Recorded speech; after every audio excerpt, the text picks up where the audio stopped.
नायब सदर जमहूरिया के इंतखाबात के लिए अपोजिशन की मुश्तरका उम्मीदवार मार्गरेट अल्वा ने एक वीडियो पैगाम में अरकान राज्यसभा और अरकान लोकसभा उन पर जोर दिया कि वो नायब सदर के इंतखाब में बगैर किसी खौफ के अपनी पसंद के उम्मीदवार को वोट दें।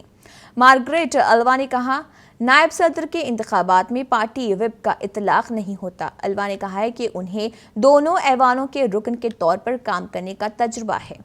उन्होंने कहा है कि ये मेरे लिए एजाज़ की बात है कि मैं हिंदुस्तान के नायब सदर के ओहदे के लिए उम्मीदवार हूँ। मुझे सियासी जमातों की एक बड़ी तादाद की हिमायत हासिल है। मार्गरेट अल्वा ने कहा है कि अरकान पार्लियामान पर भी जोर दिया गया कि वो अपनी सियासी जमातों के दबाव के बगैर दस्तियाब बेहतरीन उम्मीदवार का इंतखाब करने के लिए अपनी खुफिया रायशुमारी का इस्तेमाल करें।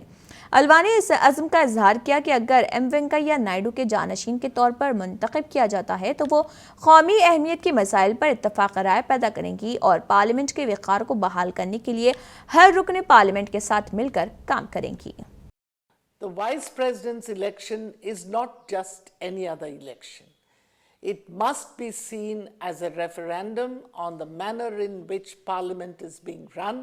Today, Parliament is virtually at a standstill with communication between members non-existent. This diminishes Parliament in the eyes of the people. The election to the post of the Vice President is not like any other election.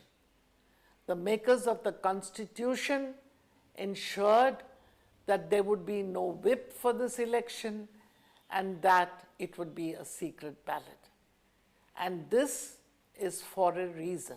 It gives members of Parliament an opportunity to choose the best candidate available without pressure from their political parties.